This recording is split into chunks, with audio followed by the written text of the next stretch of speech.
Ma grand-mère faisait les tarots, mais il y avait aussi une boule de cristal quoi sur sa table. On n'avait pas de représentation de la communauté Roma. C'était genre littéralement Esmeralda. C'est hyper dur d'être trans.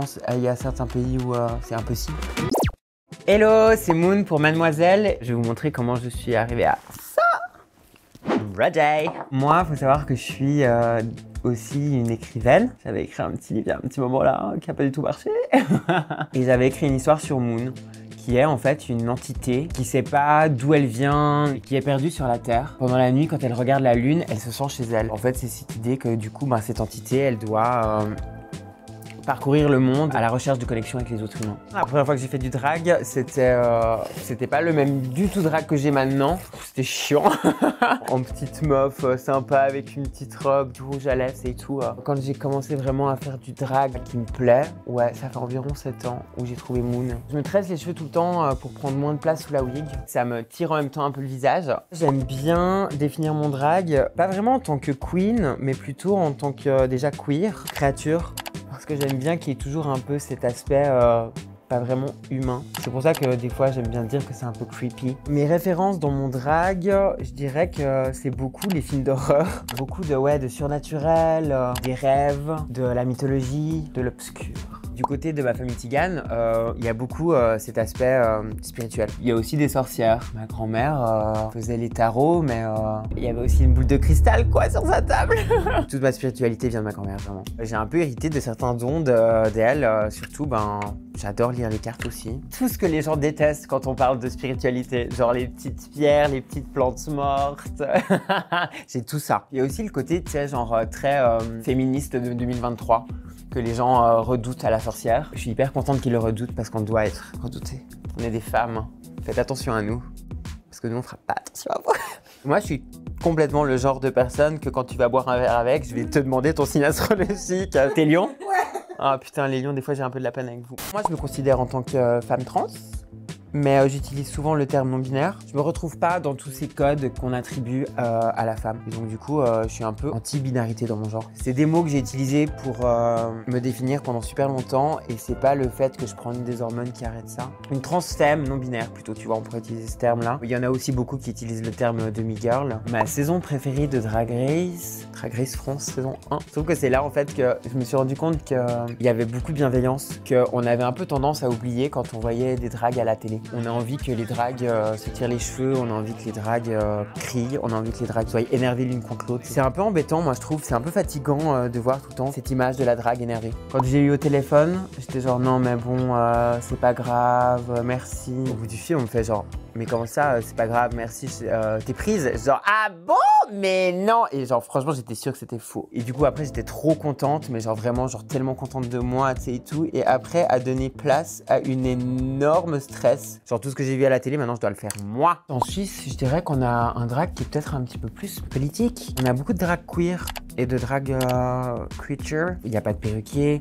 Vraiment pour drag. Les magasins de maquillage, franchement, on commande quasi tout. Le fait qu'on trouve moins de trucs dans la ville, et ben du coup, on le fait plus DIY. Du coup, on est plus, j'ai l'impression, débrouillard. Je trouve ça donne du drag très agréable à regarder, donc on est super, quoi.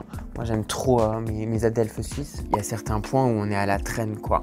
Genre, dans Drag Race, il y a un moment où on a parlé des thérapies de conversion, par exemple, où je disais qu'elles existaient encore en Suisse, c'est vrai. Tu sais que qu'il y a encore des thérapies de conversion en Suisse aussi. Ah ouais? Ah oui? Ouais. Moi, j'ai des potes qui ont fait, c'était électrochoc. Hein. C'est encore un problème. Vous fêtez genre vos 10 ans de mariage pour Toux. Nous, on n'en est même pas à notre première année, quoi. Ça fait même pas 1 an. Au moins, c'est ça. C'est que ça avance. Ça, c'est chouette. Ça vient d'où, ça? C'est apparu d'un coup. Il y a quelqu'un qui est en train d'essayer de me bousiller. C'est l'esprit de Mamie Wata. Je me suis bien débrouillé dans ce sourcil, j'ai trop peur du deuxième. Ils sont pas du tout la même taille. Il y en a un qui est là, il y en a un qui est là. Trop de trucs. Déjà, la capacité de pouvoir me maquiller beaucoup plus vite qu'avant.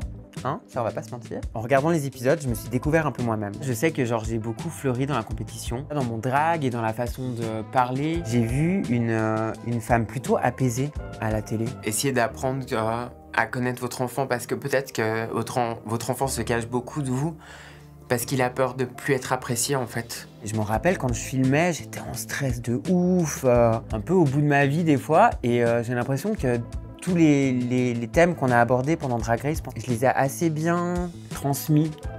Et du coup, je me disais, mais c'est fou, c'est qui cette personne-là qui parle bien? J'ai toujours été, genre depuis toute petite, beaucoup dans la retenue, de faire attention à mon corps dans l'espace. Je pense que ça vient aussi du fait que je suis une personne trans, quoi. J'ai dû apprendre à me focus sur ce que les gens voyaient de moi et sur ce que moi je voulais leur transmettre et surtout ce que je voulais pas leur montrer.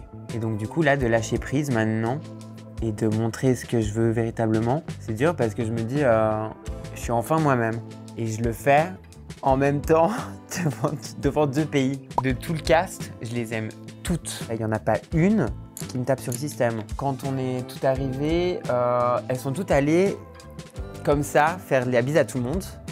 Et il y en a une qui est venue directement vers moi, c'est Kitty. Et donc du coup, je sais pas, je me suis sentie un peu plus validée par sa présence. C'était genre, ah putain, c'est ma sœur. En plus, genre vraiment, genre moi je suis Moon, elle c'est Kitty Space. Genre on est les deux dans l'espace. Je me suis vachement rapprochée de Cookie, qui m'a énormément aidé et épaulé pendant toute l'aventure. Juste avant de défiler en Dalida, et elle a regardé ma perruque et elle a dit genre tu vas demain avec ça, t'es foutue ma fille. Elle a pris ma perruque et elle l'a toute refaite. Et elle a fait un magnifique chignon banane et je suis éternellement reconnaissante. Et puis Mamie, dès le premier jour, on s'est vus les deux et on a compris. C'est une de mes plus belles rencontres. Pas que dans Drag Race, quoi, de vie. L'esprit de l'eau usé. Alors là, j'ai utilisé la palette NYX. I love Romani Queens on Drag Race. Mes sœurs. J'aime trop parce que c'est une représentation qui est super importante. Moi, ça fait vraiment partie de ma vie. On n'avait pas de représentation de la communauté Roma. C'était genre littéralement Esmeralda, The Scarlet Witch, qui est aussi Roma. C'est hyper important parce que ça fait partie de l'histoire de ma famille et ça fait aussi du coup amplement reflet dans mon drag. Il y a aussi beaucoup de forains dans ma famille. Et donc du coup, quand j'étais petite, je me rappelle que j'avais tout gratuit à la fête foraine.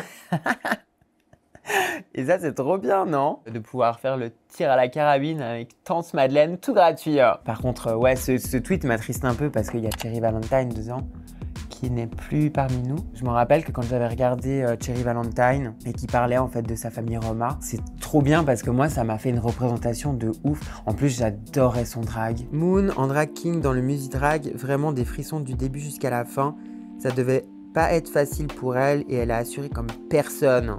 Tous ces codes que tu essayes de te débarrasser pendant tant d'années que tu dois remettre à la télé, ça a été vraiment genre hyper dur pour moi. Mais je suis contente de l'avoir fait comme je voulais et c'était aussi une lettre d'amour à tous les drag kings. Il y en a beaucoup autour de moi en Suisse. J'en ai fait plusieurs fois et du coup je l'avais plus fait depuis que j'ai... Putain, ça là! Oh là là, mamie, je vais me faire mamiter. Je suis sous traitement hormonal depuis moins d'1 an. Je t'avoue que moi, quand j'ai pris tous ces rendez-vous l'année dernière, j'étais tellement mal, j'étais vraiment en dépression, mais genre H24. Je pense au suicide en fait tout le temps. Pour moi, c'était important d'aborder certains thèmes, surtout la santé mentale en fait, qui est primordiale chez les personnes trans. C'est un combat en fait tous les jours. C'est hyper dur d'être trans. Il y a certains pays où c'est impossible. Moi, j'ai la chance de pouvoir être en Suisse ou en France, où c'est quand même assez avancé, quoi. On arrive à comprendre, on a mis les mots dessus. On attend aussi souvent d'une personne trans à la télé tout le temps que ce soit une représentation. J'ai pas forcément envie d'être une représentation pour tout le monde parce qu'on te l'impose, mais en même temps, avec plaisir, t'as envie de changer la vie de certaines personnes. Les gens, ils aiment bien voir les émotions des autres à la télé, mais on n'est pas là que pour parler de ce qui nous fait peur et ce qui nous a angoissé toute notre vie.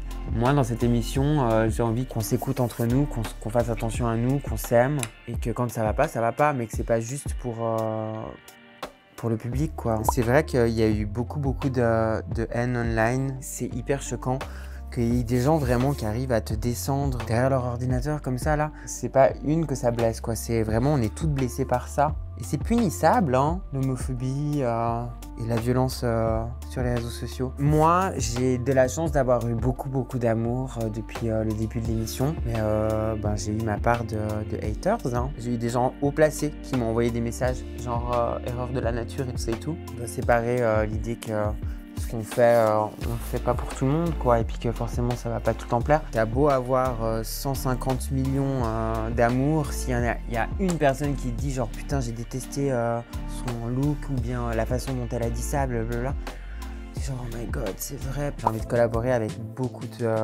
d'artistes de tout milieu confondu. J'ai envie de recommencer aussi un peu la peinture que j'ai pas mal lâché. J'ai envie de pouvoir réécrire. J'ai toujours aimé écrire des histoires où je crée des alter ego. J'adore dessiner et du coup quand je porte des tenues avec mes dessins dessus, j'ai l'impression que je suis entouré de ma famille que j'ai créée et ça me réchauffe un peu. J'aime bien mettre tout le temps 2 petits bijoux sur mon visage. Ça représente un peu cette altérité entre la lune et le soleil. Moon et puis Sun qui est mon drag king. Je les ai tout le temps un petit peu l'un et l'autre sur moi. J'ai trop hâte de la tournée. J'ai l'impression que presque le moment le plus difficile, c'était de filmer Drag Race. La tournée, c'est que du bonus. C'est genre le moment où on va pouvoir partager notre amour tout ensemble pendant genre 2 mois et demi et à toute la France.